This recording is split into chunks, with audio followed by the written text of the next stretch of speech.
that essentially started the whole process of a change in the complexion of my life.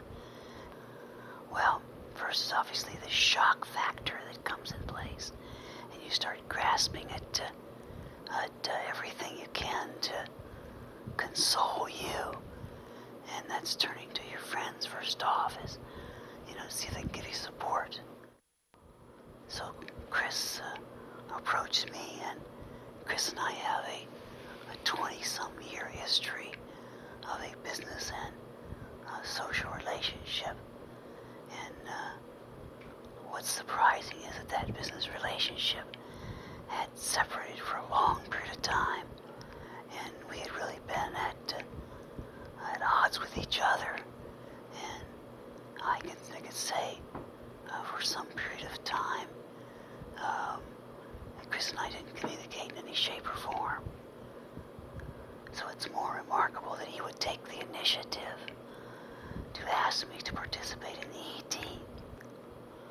So I thought, well, what I'll do is I'll go to the first one, and I'll just see what it's like. And Chris called the first time, and I said no. He said, no, I'll come by and pick you up. And I said, no, I don't think so. I've got some other commitments, but if I get a chance, I'll stop by.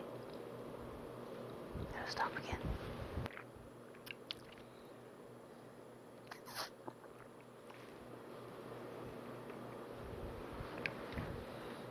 So on one of the visits, I agreed, and Chris was persistent enough, so I showed up, and I sat down at the first meeting, and I must say that I spent my time trying to be as stern a skeptic as I could be,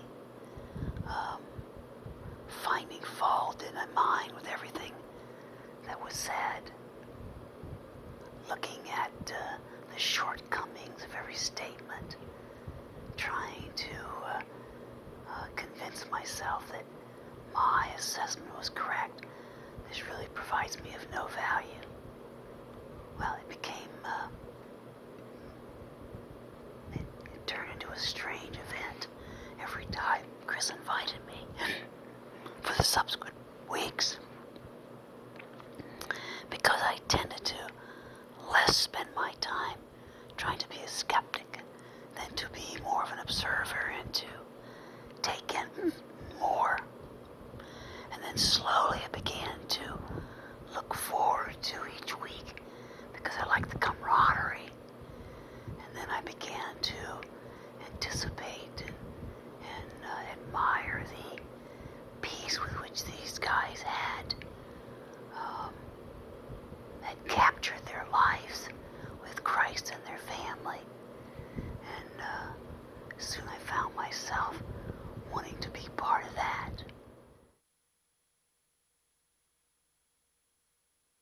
Tony called to say that he was flying home to his family in New York, but that he would do whatever was necessary to stop at my house, because he had this compelling need to do something.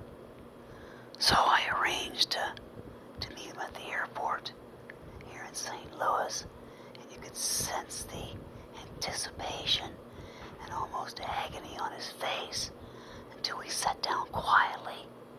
And he said, Steve, there is something I have to do. I have to know, have you accepted Christ? And I said, no, I haven't done it. I said, Chris and the group have been just the guide for me, but I haven't done it. And he just took my hand. He says, we need to do that right now. And probably more surprising to me than I was willing to do it at a public airport was the fact that I was willing to do it without embarrassment. And at the Ambassador Club at the airport, I avowed my commitment to Christ.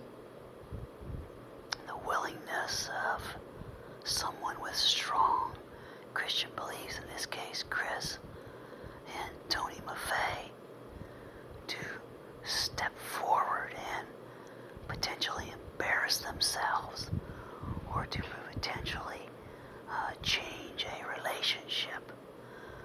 But